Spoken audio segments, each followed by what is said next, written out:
Just about any city you go to, you'll find street art, and you can get inspiration for some projects in your own home. So Sharon Grech from Benjamin Moore is here to show us how to do that. Sharon, welcome. I love it. I love the idea of looking at street art, you know, otherwise known as graffiti. The things we used to want gone.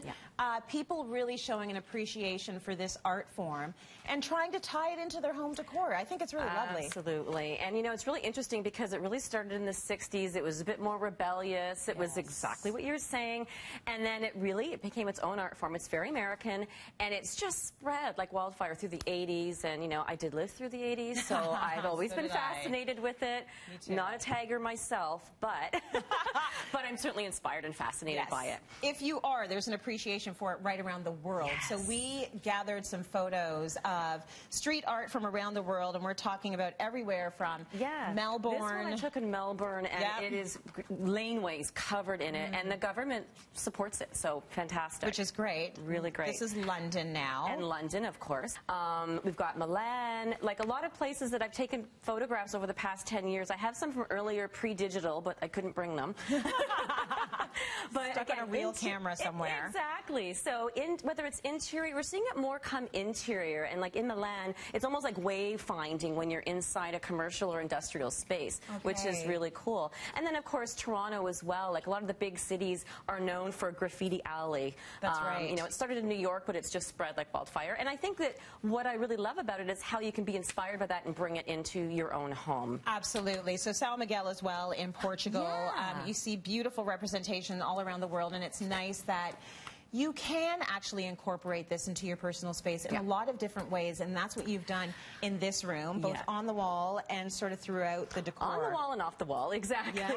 So I think certainly putting some color onto your wall would be fantastic, but you've got to start with those neutrals, and I think there's sort of three main things. We've got the neutral base, and then the pops of color, and then a little bit of something, you know, a little bit off the wall, a little bit kitschy, a little bit quirky. So I've painted my blank canvas here, this brick with gray owl. So it's Benjamin Moore's gray owl. It's not white, but it acts like a white, and I think it's a really nice backdrop for this. And then the bits of white really pop because black and white, you know, it's so strong and graphic. You have to really think about when you're using it, and this is the time to use it sparingly. So we've got hits of white, hits of black, beautiful sort of street art inspired artwork. This is by an artist, John Pelczynski, and I just love the typography and again that hit.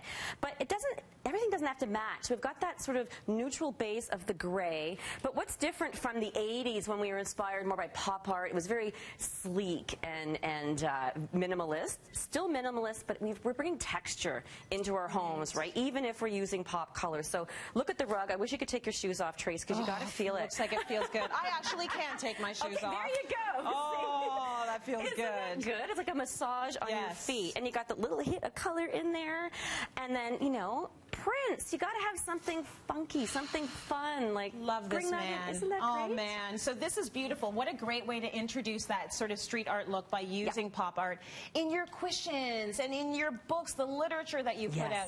It adds that pop of color.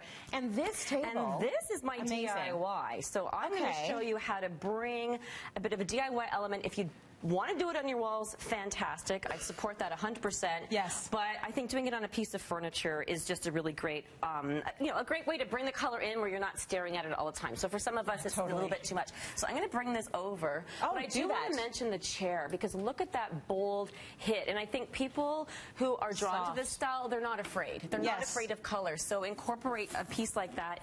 It's wool. It's felt. Like it's got texture to it. It's soft. It's comfortable. It's very nice. So it's a more livable look now. I think that's... It's a nice pop as well. So Sharon actually picked up the furniture and accessories from Urban Mode.